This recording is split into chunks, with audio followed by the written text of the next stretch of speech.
My guest today is somewhat of a mystery to me. The only thing I know about her is that she's a sales director at WeWork, responsible for the Dublin, Manchester and Birmingham territories. Previously, she worked at Virgin, the Dead Dolls Club and Meat Liquor. Saida Williamson, welcome to the podcast.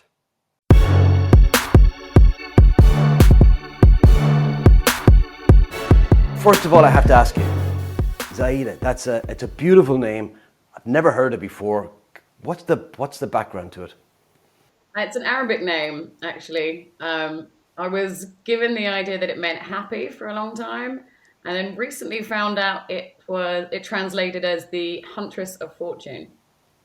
So I think I'll take the latter on That that. sounds like your destiny's mapped out for you at birth. I think so. I think that was the Yeah. idea. And Williamson. So help me understand the birth of both of those and what's the story, what's behind it.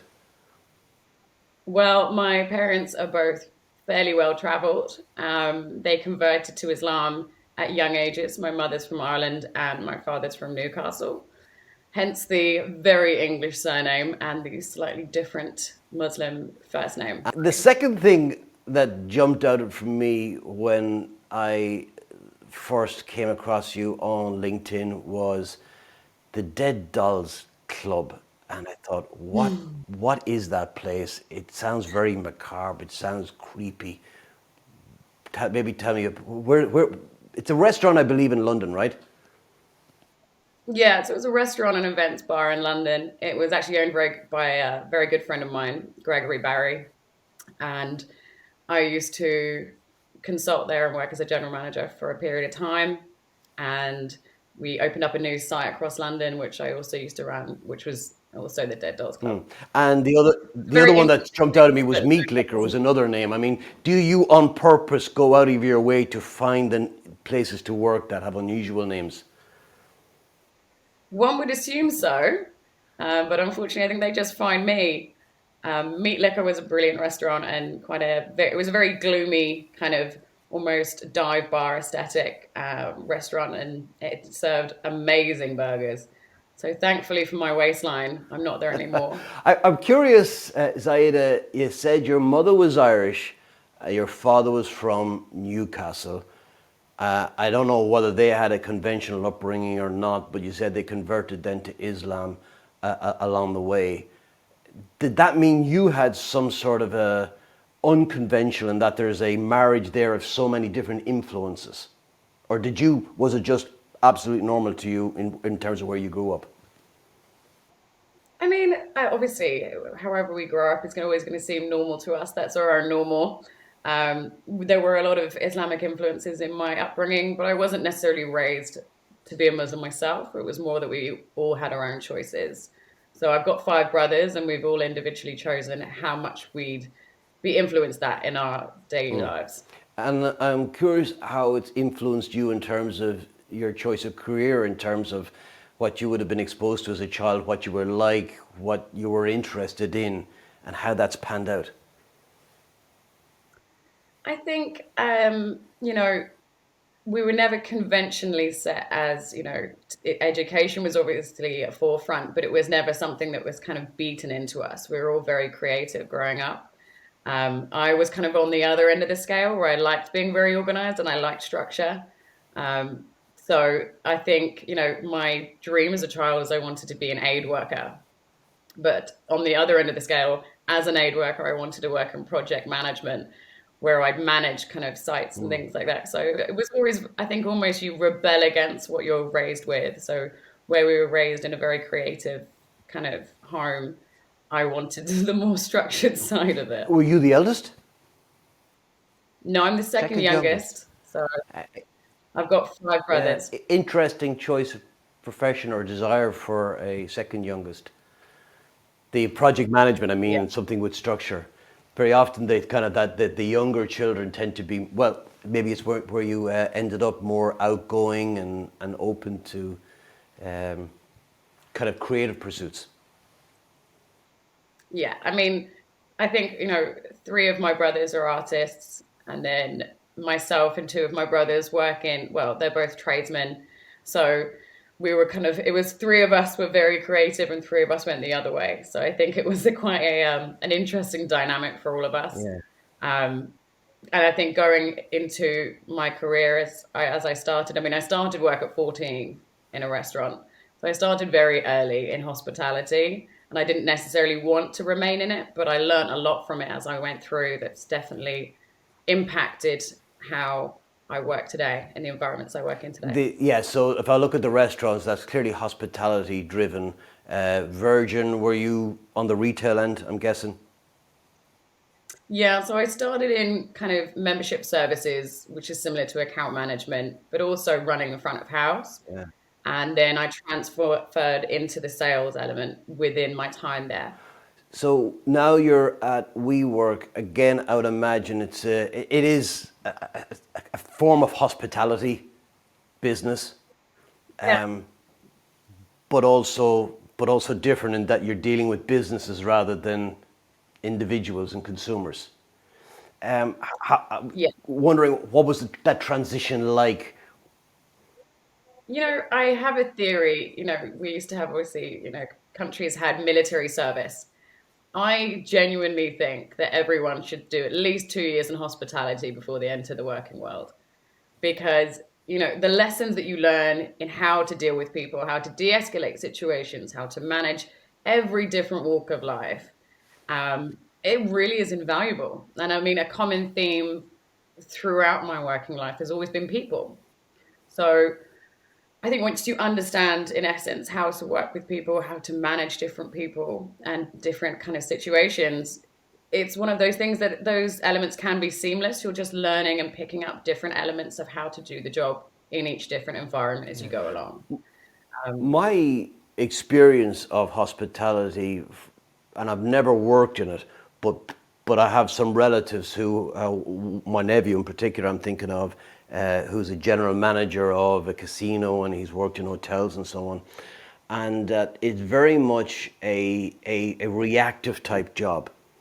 That there's always something that you're reacting to, a crisis here, something that needs to be done over there, and that to me seems to sit a little bit at loggerheads with a desire to be structured. And you mentioned wanting to be a project manager and be working on the detail, and I'm curious to know if there's any tension in that between the demands of the job and your own particular, what you gravitate towards. I think, as you said, it is a very reactive industry, and it is very much, you never know what you're going to go into each day. But I think getting pushed out of my comfort zone at a very young age, it definitely formulates a response in which how you navigate every different situation. Because as we all understand, everything in life, nothing's going to be set in stone. Nothing's going to be structured and organized. You're not going to get stability in any walk of life. So it definitely gave me the ability to be fluid in situations where it was required. And I think even now, to this day, I don't know what a day is going to be like. I can walk in with a very good idea of what I need to achieve, and what I come out with might be something very different.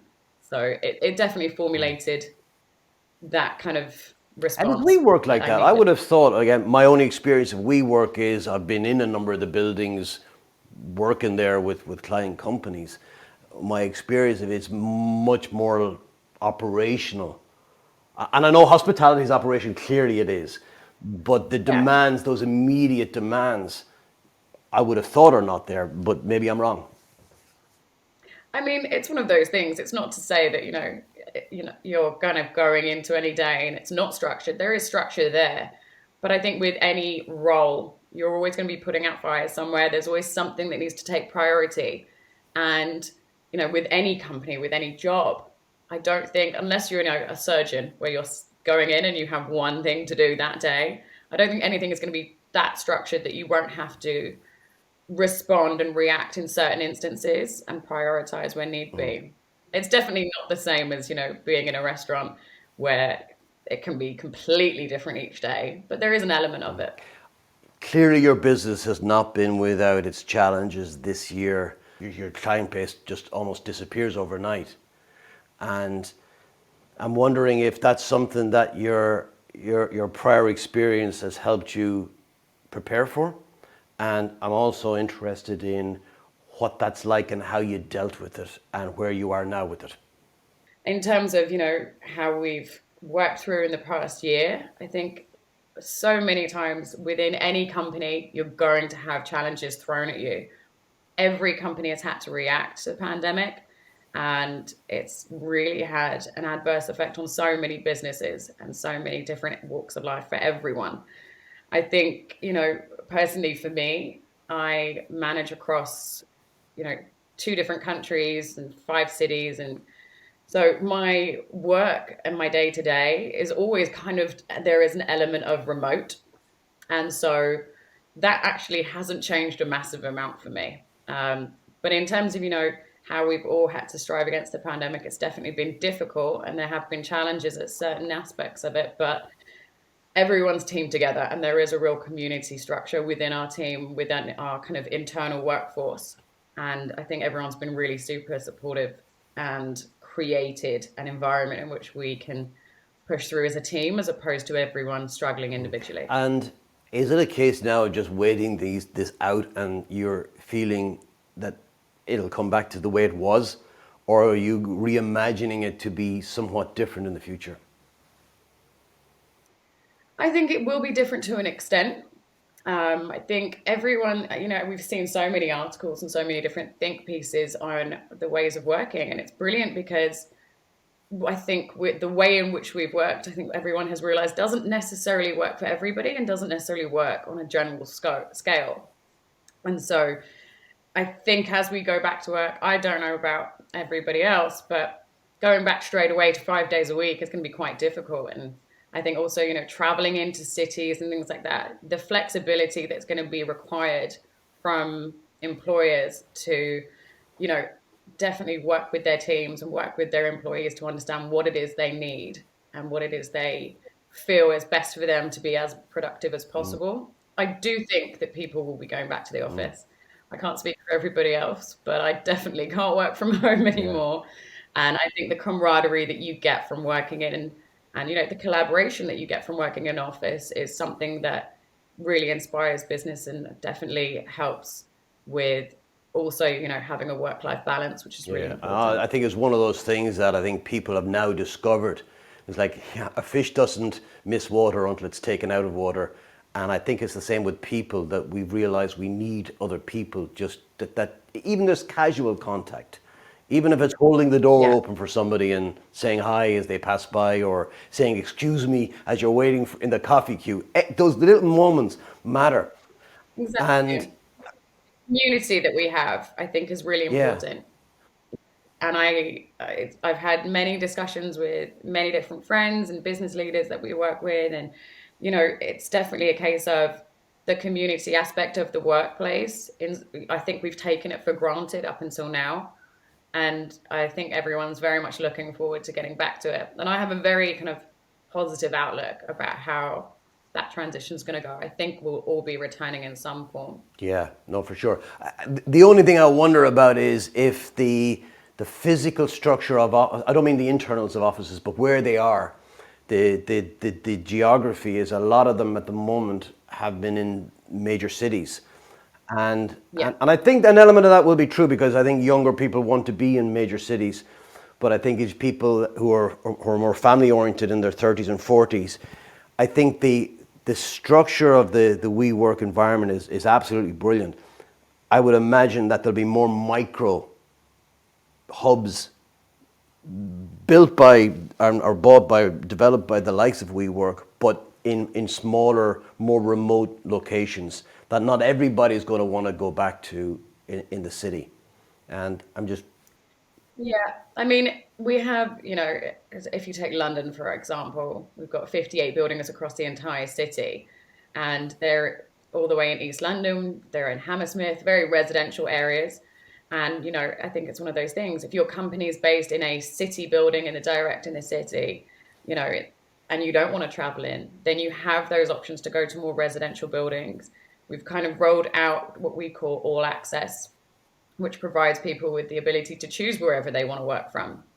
but the environment in which they work from is still an office area. It's still very much a collaboration space that isn't working from home, but they don't necessarily need to travel through the city as they would do before. They've got the option of where they want to work Mm. from. So we've rolled that out across the globe, and I think it's definitely something that's going to come Mm. to be very popular as we Yeah. start to return to the Great. office. In terms of your career to date, what would you regard as your greatest accomplishment?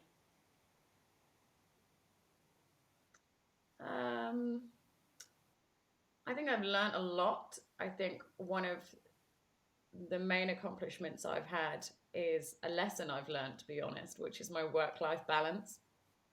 I don't think it's considered in this day and age. I don't know how much of a priority people make it, but I've always been very driven to do my best. And sometimes that infringes on the difference between what is a career and what is your life. And so I think a work life balance and understanding that I'll do my best and I'll accept the rest is something that's been very important for me. Most people tend to have a pivotal moment in that journey Mm. where they go, hang on a second, this is not the be all, the end all. What was yours? Um, I got sick. I actually contracted sepsis about a year and a half ago, and I I remember I was in my hospital bed and I joined a work meeting, and one of my mentors was on the call and he was just like, "Can you not see that this is ridiculous? You don't need to be on this meeting and you're valuing it way too much." And I kind of stepped back at that point and was like, this is ridiculous. Mm. And I think also it's one of those things that you can't fill anyone else's cup if your own isn't full. And so the fact is, if you don't take that time to, you know, have some space away from your work, you're not going to also be able to come back to it with any fresh Mm. ideas. You're not going to come back to it rested, and it will Mm. suffer. We're not, I don't think, if you're working, I used to praise myself on working 16-hour days. I remember a manager of mine turned around and he said, "Well, all you're proving is that you're so inefficient, you can't get your work done in 8." Ouch. So it's very true, and I think that is, it's a very underrated lesson, but I think it's a very important one. Does that come from a place of self doubt that you feel you're working harder to prove yourself to others? I don't know if I'm actually proving to others. I think it's more a case of, you know, um, to myself, it's more a case of I will be successful. I will do this, and also look at how hard I'm working. It's that whole thing you're telling yourself, like, look how busy I Mm. am. And I think, I very much had that in leaving London and coming to Dublin 2 years ago. In London, it's very much a case of you're busy for the sake of being busy. If you have a conversation with someone on a Monday morning and they're like, how was your weekend? In London, they're very much like, I did this and I did this and I did this and I was so busy and I had so much to do. And then I would speak to people in Ireland and they were like, "Oh, I watched telly. It was great." Yeah. you know and that kind of how you're not seeking approval for being busy, but you're also not seeking it from yourself to prove that you're going somewhere. That's why you're so busy. And I realized that I could be so much more efficient, and if I was better with my time, then I could have both. Yeah, I can understand that. I remember I worked in the UK myself for a good few years, and there was one place I worked in that had that kind of culture. And if you left at 5 o'clock, as you were walking out, people would look at their watch and go, "On a half day, Paul." It is a very, I think there is something about London in Yeah. general. I think, and I think there's many other cities about it where it's not just even in Mm. work and your social life, you always have to be doing Mm. something. And I really learned that coming to Ireland, where people were proud of the fact that they managed to do the bare minimum. And I was like, this is Yeah. incredible. Now that you have found more work-life balance, what do you like to do with the balance bit? I read a lot. I've always been a very big Mm. reader. And I think I lost scope of that when I, would work so much, because a lot of the time you finish work and you're so Mm. tired, you don't want to focus on Mm. anything. So I'm a big reader. And that's definitely a big hobby of Mm. mine. And then I think I've started painting. I'm not the best, but I do enjoy it sometimes. It's a nice release. Yeah, I'm just wondering at the painting side, are we coming full circle in terms of going back to your creative roots? Um, Uh, I mean, they're not very good. I like the process more than anything. yeah. No one will see them. Well, actually, what you said is really important. You said, I like the process more than anything. I think people lose sight of Mm. that way too much and they judge the end rather than enjoy the process. Oh, 100%. I mean, any paintings I've done or any artwork, I don't ever look at again. Yeah, But the actual process of doing it, taking, 3 or 4 hours just to sit and focus on one yeah. thing, it's a similar meditation. It's a very calm thing. You stop thinking about everything else, and it's a way of definitely blocking out and 100%. I think focusing. everybody should have some sort of creative hobby, whether it's learning some music or language or painting. And there's actually been a lot of studies I've read on this about the aging process of the brain as well, that it completely has Mm. a major impact on the aging process in the brain. But you said you like to read. I'm curious, what do you like to read? It really depends. I set myself a challenge last year that I would read four different philosophers, which was a very big challenge. Yeah. So I did, Social Contract with Jean-Jacques Rousseau and Sartre and all those bits. But I think if I had to choose, I do love the kind of beatnik era. I love Jack Kerouac.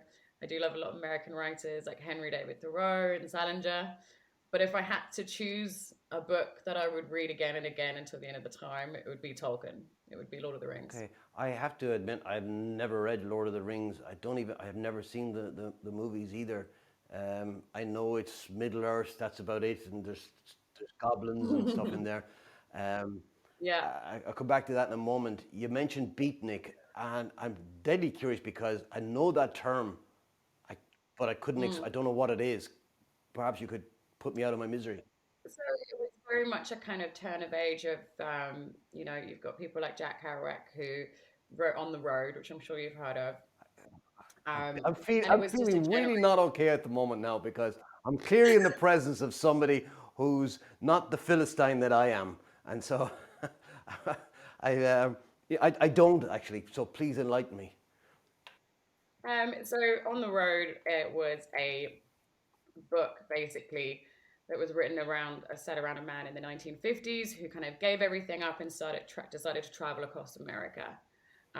It's very much the beatnik generation. I'm probably brutalizing this, was 1950s and 1960s, and it was kind of like a subculture, um, kind of associated with like art and kind of being a little bit shaggy and kind of it's one of these things where you were different because obviously in the 1950s it was very much you get a house, white picket fence, have kids, and so it was almost like the response to that. And so the On the Road book is a book that Jack Kerouac wrote about his traveling across America and Yeah. being a bit of So a kind here's of the thing. slum dog. As you're saying that, I can feel my spine tingling, in that if you were to describe my ideal world, you're describing it now. I love that 50s, 60s. In fact, if I probably, regular visitors to my library would see I'm a huge fan of old film cameras. Yes, I have the digital Amazing. ones. Obviously, I wouldn't be recording this if I didn't. But that whole sense of stripping things out, um, oops, I have a kind of an old motorbike as well that doesn't have any of the bells and whistles on it. I just love that. It's almost bohemian. It's not quite, but it's It was almost bohemian, but then it kind of wasn't. There was definitely it was a rebellion against the idea of conformity. yeah. Uh, I mean, definitely there's someone that knows a lot more about it than me that's definitely going to counter and But give a better explanation. I'm curious about what's in that resonates with you, because just as you describe it, and then you talk about, well, your own early influences from your parents. Hmm. I mean, it's very much my dad. He photographed Allen Ginsberg in Newcastle, and who was another poet from the Beatnik generation, which I was thrilled by. He wasn't so much, but he was, he traveled the world and he lived in Central America for a long time, and he then moved to America and went logging in Canada, and studied at Berkeley, and he was very much a kind of there at that time. He traveled around a hell of a lot, and my mother traveled a lot. Traveling is definitely something that I feel I'm very passionate about when we can. But I think with the on the road, when I read that, I was very young. I think I was 14 or 15. And it was this whole idea of you can give everything up, get on a bus with your backpack and go anywhere. And I definitely did really kind of sit there and go, you can do more. There is more out there. And I think that's why I definitely love that Yeah. book so So much. what I'm hearing is not so much that you have any particular desire to jump on a motorbike and travel the world. You might, but it's more of a case of, look, you don't have to be tied down by convention. Yeah, exactly. I mean, I've done a fair amount of traveling.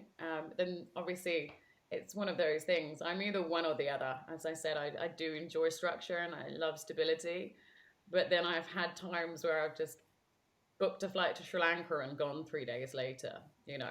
So it's either one or the other. Yeah.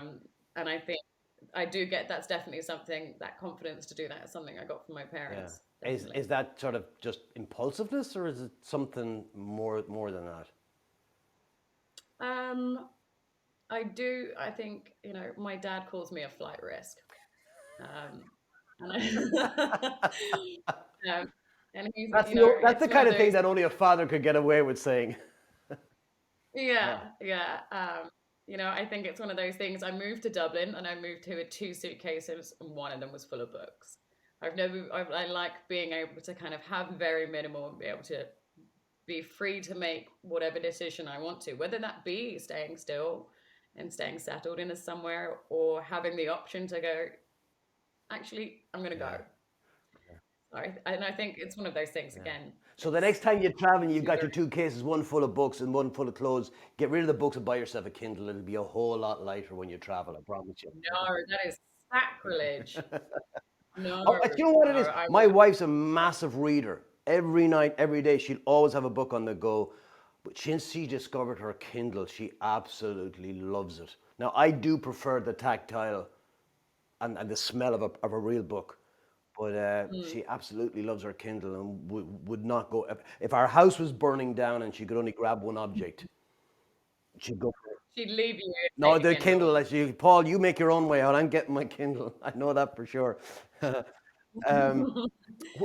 You travel a lot. Where's your favorite place you traveled, and what did you learn in your travels? Oh, I mean, it's pretty hard to nail down one place. I loved Thailand. Thailand was a magical place. Um, I've traveled a lot on my own, which I think, in this culture, it's not very often you get very many solo female travelers because I think the whole perception is that it's very dangerous. But I've experienced, I think, going traveling on your own, it's probably the most fruitful thing you can do because you talk to everybody. You're no longer in a bubble with somebody else. You go and sit in a beach bar and you have a conversation with someone because you don't have that person next to you that you're traveling with. And it just opens your eyes to a whole other different trip. Yeah. So I'd say Thailand, and I loved Mexico. Okay. Mexico is amazing. Yeah. Two places I've never been to, and I've been to quite a few. But I think your point on the traveling as well, in terms of speaking to others, the very fact you're both traveling automatically means you have something in common, which breaks a lot of barriers straight away. You're both coming from Mm. somewhere, you're both going to somewhere, and that in itself can be a huge source of, I guess, connection with other travelers. Yeah. And And sometimes you're going nowhere. yeah, yeah, Sometimes you don't know where you're yeah, going. And I think that's the thing, I mean, especially when I was in Mexico, I had absolutely no plan, yeah. really. And I met someone and they were like, you need to go to Tulum. It's incredible. And then, an hour later, I was off to this place I didn't even know existed. So it's For beneficial. sure. Um, I wanted to come back and maybe talk a little bit more about work and your journey into sales leadership specifically. You would have come from an operational background, dealing front of house, dealing with people. So clearly, you're a people person and you're good with people. What were some of the early challenges you had when you made that transition into leadership for other people out there who are looking at starting out? What would you Mm. say were the kind of the key hurdles for you? I think one of the things that I've learned personally is I'm an extroverted introvert. That's just something someone told me once. I'm very good at being in a room of people. I'm very good at talking to many different people. I feel that I have the confidence to talk to somebody that I've never spoken to before quite well. And, that's really helpful, but I don't find that I fill myself up in social situations. I feel that, taking that alone time is a big thing. And that's where I kind of really recharge. And so that's quite an important part for me. And I think in terms of, moving into a leadership position, you have to, in a position whereby you're managing a team, I think it's very important to understand why you're doing it.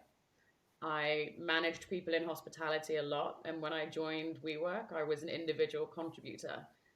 And I loved it. I really enjoyed it. And then as soon as it came a time for me to move into leadership, it was very much, I saw it as a responsibility. I was taking on a team of people that I was there to serve and I was there to lead. And I had a responsibility of them. And it wasn't a case of, I think some people move into a leadership position and they're kind of like, I'm the boss and these are my disciples. And that is not a reason to move into leadership. And that's not a reason to become a manager or a people manager. I think you have to understand that you're accountable for those people and that you are the source of truth for them. And that is a massive responsibility. So I definitely think you have to understand what it is you're walking into before you do it. I would imagine also from everything you've told me so far, you're clearly comfortable with uncertainty, right? Mm. That there's something in that attracts you. You like structure, but there's also an element that you like uncertainty. And I think in this current environment as we are, I think that's going to be really important for people who look up to you and look to you for direction. That you're an outward sense of calmness. That look, this is just what it is, and to be comfortable with that, it's going to be a really important trait, I would imagine.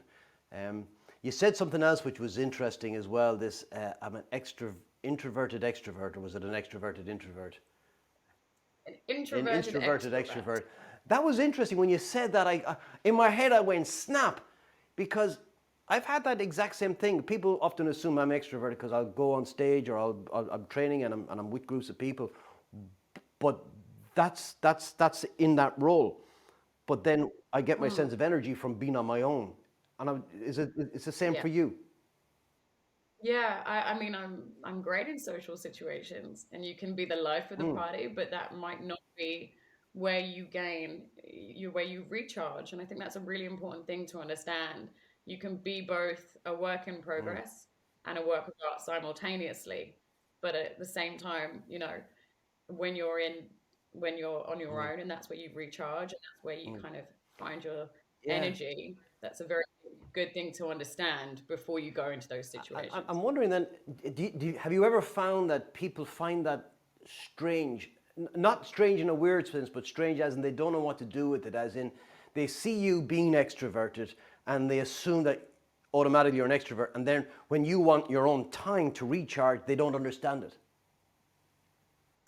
Um, to an extent, I don't think it's necessarily a work thing. I think it's definitely more about, friends and things. They're like, I don't understand why you need to be on your own. I thought you were an extrovert. But you have to be true to yourself and you have to know that. And I think it took me a while to actually understand that. And when I did, I was like, that's why I'm leaving at 6 because I'm tired now and I need to go home and I can't give you all energy Yeah. anymore.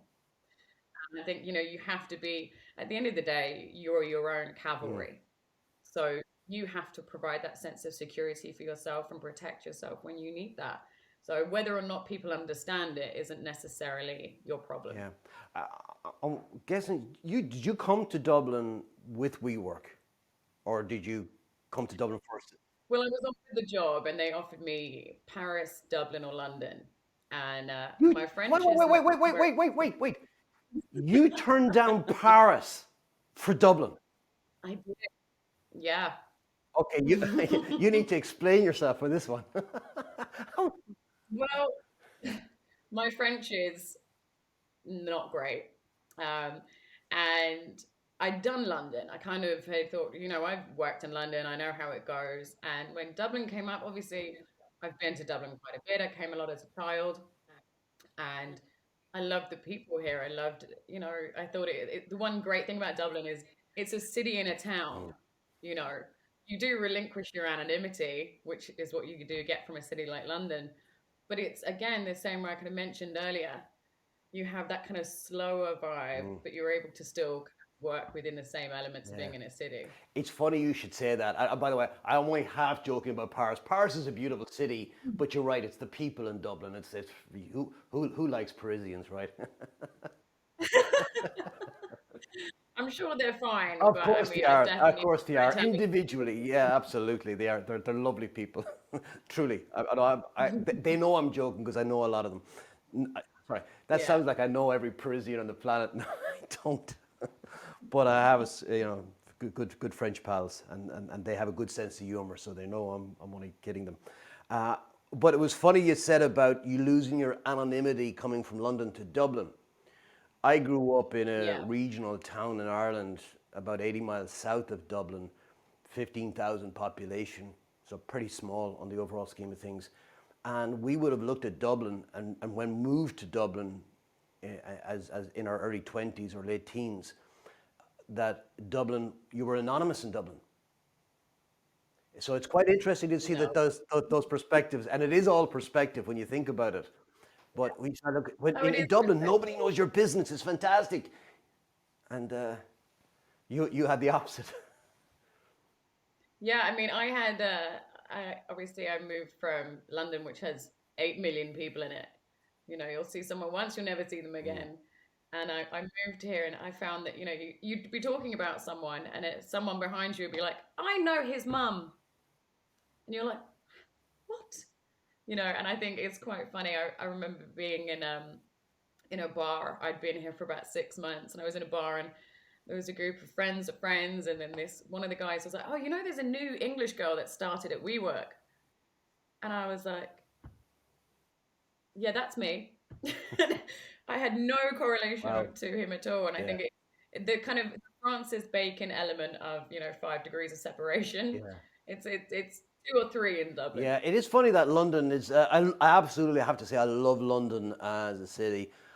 I don't know that I'd want to live there. I spent a summer there, and it's just the commuting is. It's like this daily.